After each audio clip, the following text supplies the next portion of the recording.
नमस्कार, मैं हिमांशु मिश्रा और आप देख रहे हैं न्यूज 24। तो कर्नाटक में कांग्रेस ने बड़ी जीत दर्ज की है और इस जीत का श्रेय जा रहा है डीके शिवकुमार पर।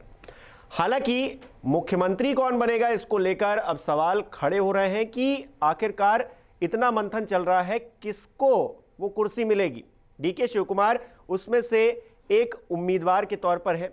इसके अलावा सिद्धारमैया जो कि पुराने खिलाड़ी रहे हैं वो भी हैं। तो इन दोनों में किसको मुख्यमंत्री बनाया जाएगा, इसको लेकर तमाम चर्चाओं का बाजार गर्म है।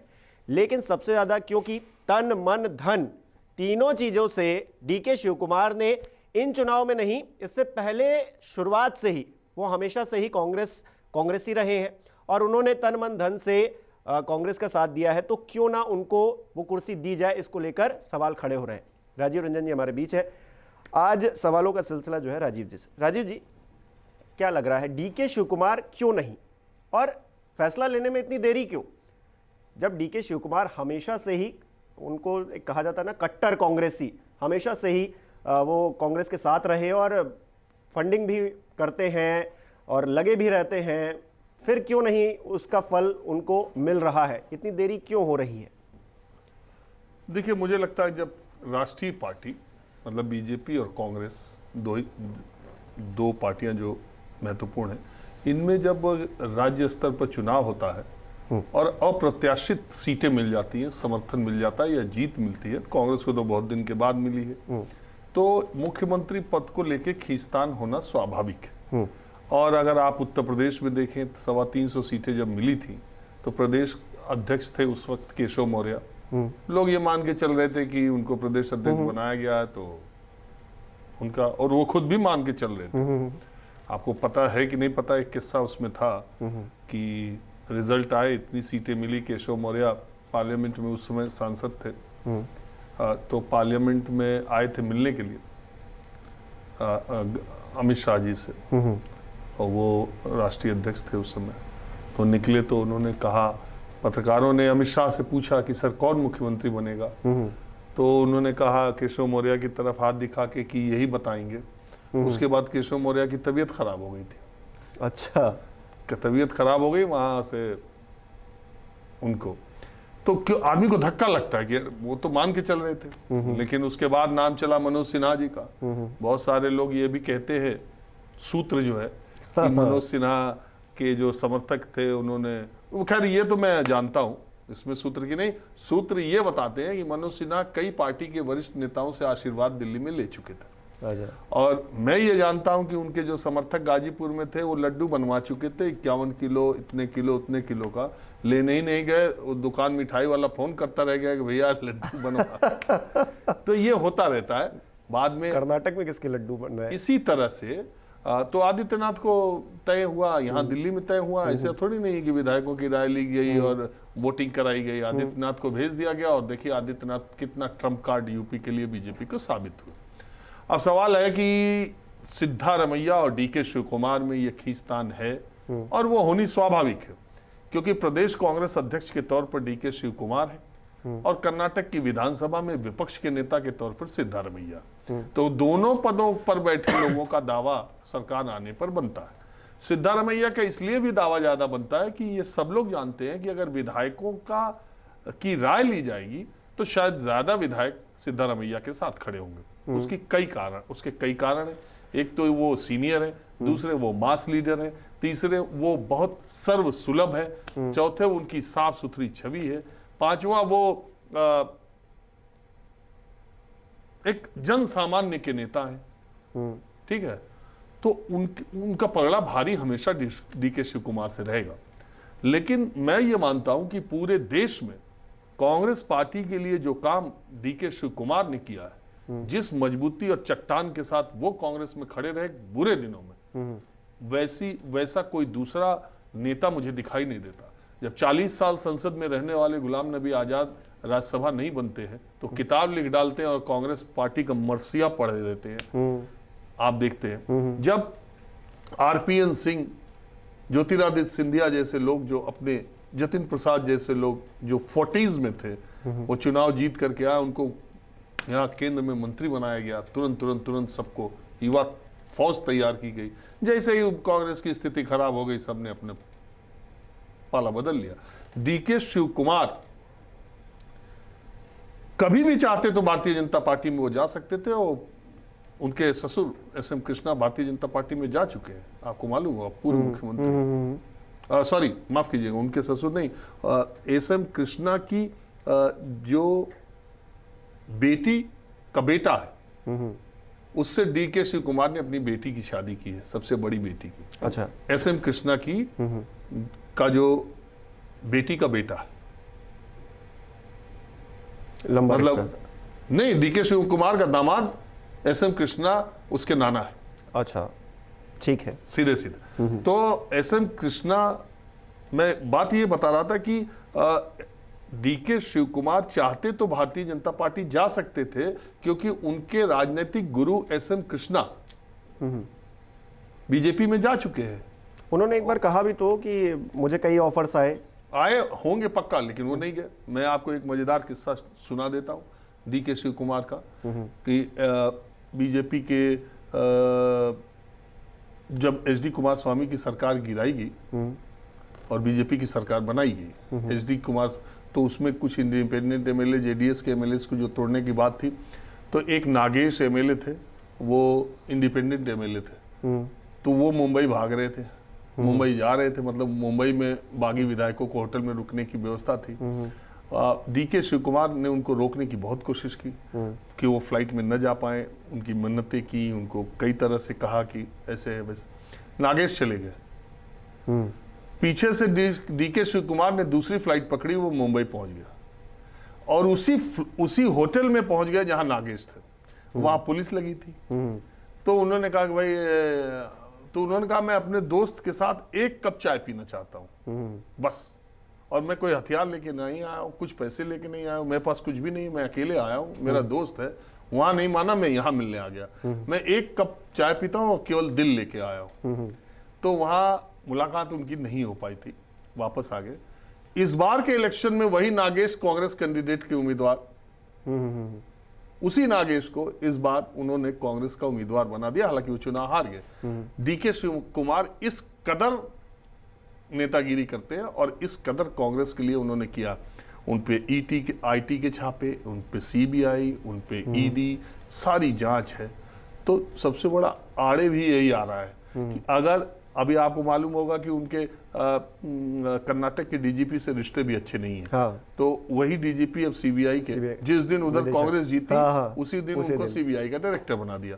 तो कांग्रेस में एक बड़ा तबका ऐसा है जो ये मानता है कि डीके शिव कुमार अगर मुख्यमंत्री बने तो सीधे सीधे जो उनपे केसेस चल रहे हैं, शायद चीजें, जब ये चीजें जनता में जाएगी तो भारतीय जनता पार्टी जिस तरह से आक्रामक होगी, तो फिर पूरा परसेप्शन पार्टी का राष्ट्रीय चुनाव के लिए, आने वाले दिनों के चुनाव के लिए, पार्टी की छवि के लिए ठीक नहीं होगा। बेहतर होगा कि DK Shivakumar deputy CM कुछ अच्छे मंत्रालयों के साथ अभी रहें, और जैसे ही उन पर केसेस खत्म हो जाएं या परिस्थितियां कुछ ठीक हो जाए तो वो सीएम बन जाए। ये तर्क चल रहा है। कहा तो ये भी जा रहा है कि 2 साल के लिए सिद्धारमैया बन जाए, फिर उसके बाद। देखिए, ऐसा होता नहीं है। ये कहा जाता है कि 2 साल के लिए आप बन जाइए, 2.5 साल के बाद हम बन जाएंगे। छत्तीसगढ़ में भी ये कहा गया कि सिंहदेव जो है वो कुछ दिन के बाद बनेंगे। कहा कोई, ये देखिए, कोई बनता उनता नहीं है। और क्या 2 साल के बाद क्या हो क्या ना हो, इसकी कौन गारंटी लेता। डीके शिव कुमार, देखिए, मैं ये मानता हूं व्यक्तिगत रूप से कि सीएम पोस्ट पर दावा तो डीके शिव कुमार का बनता है। क्यों?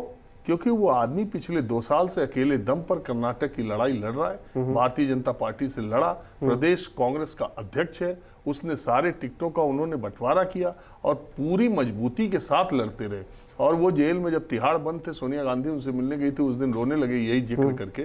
तो वो कांग्रेस पार्टी और गांधी परिवार के बहुत वफादार की तरफ लड़ाकू नेता। आप जानते हैं 1989 में वो पहली बार 27 साल की उम्र में विधायक बने थे। तब से लगातार लड़ गए थे। तब से लगातार देवगौड़ा से उन्होंने एक महिला थी बहुत यंग, उनके खिलाफ देवगौड़ा को लड़ा के हरा दिया था।